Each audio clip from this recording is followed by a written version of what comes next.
It was called the trial of the century, and it still is. The legendary Scopes monkey trial happened nearly 100 years ago, but it is relevant now more than ever. It foreshadowed today's culture wars and the fierce debates over free speech and academic autonomy, especially the vocal conflict over critical race theory in education. In the 1920s, the fervor of the fundamentalist movement swept the nation. Laws were passed banning the teaching of evolution in public schools. Religious leaders claimed it undermined the biblical story of man's creation and would destroy Christianity. So in Tennessee, a young school teacher, John Scopes, was arrested and charged with the crime of teaching his biology students about Darwin's theory of evolution. Well, the trial that followed was an epic battle over evolution versus creationism and science versus religion. The great fundamentalist leader William Jennings Bryan, a three-time presidential candidate, joined the prosecution team. His longtime nemesis, Clarence Darrow, the finest trial lawyer who ever lived, was incensed. He volunteered to defend the teacher in what the media dubbed the monkey trial, a public misconception that man descended from monkeys. Almost overnight, the small town of Dayton, Tennessee, where the trial was held, transformed into this carnival-like atmosphere. Signs went up stating, "Read your Bible."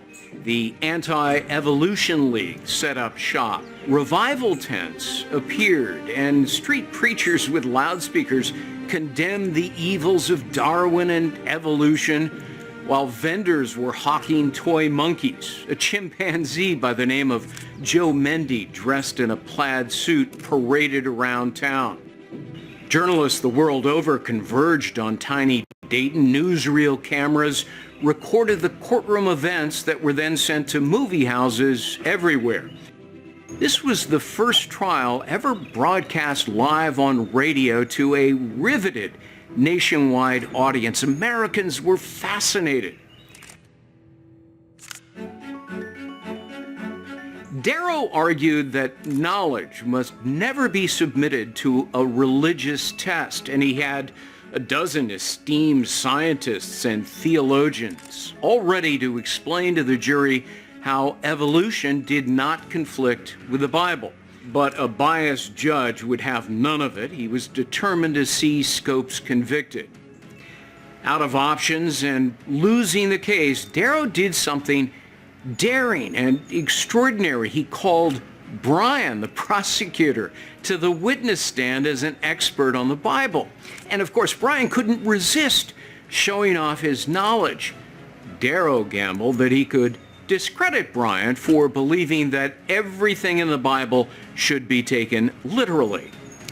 Fearing the courtroom might collapse under the weight of too many spectators, the judge moved the proceedings outdoors. So in front of thousands of people, Darrow cross-examined Bryan in what the New York Times described as the most amazing court scene in Anglo-Saxon history.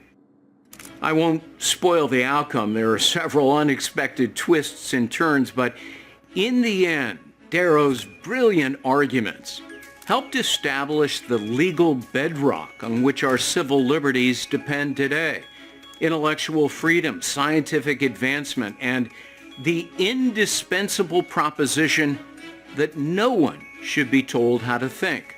The